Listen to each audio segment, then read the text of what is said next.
મેલડી માતાજીની કહાની. એક વખતની વાત છે. સતયુગમાં એક ભયંકર રાક્ષસ હતો જે દેવતાઓને હરાવી રહ્યો હતો. નવદુર્ગા પણ તેની સામે હાર માની રહી હતી. ત્યારે ત્રિદેવી સરસ્વતી માતા, લક્ષ્મી માતા અને પાર્વતી માતા એકઠા થઈને પોતાના શરીરના મેલમાંથી એક શક્તિશાળી દેવીનું સર્જન કર્યું. આ દેવીએ ત્રિદેવીના આશીર્વાદ લીધા અને રાક્ષસ સામે યુદ્ધ કરવા નીકળી.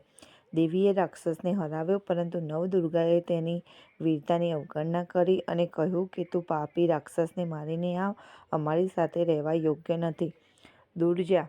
આ સાંભળીને દેવીને ખૂબ દુઃખ થયું અને તેને કહ્યું, હું મારા માટે લડી છું. મેં મેલડી અને તેનું નામ પડ્યું મેલડી માતા.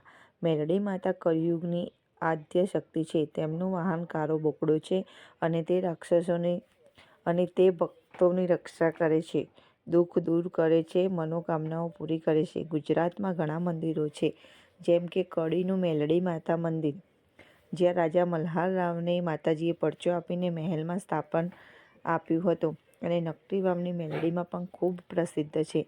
શીખ સાચી શ્રદ્ધા અને ભક્તિથી મેલડી માતા હંમેશા ભક્તોની વારે આવે છે. જય મેલડી માતા.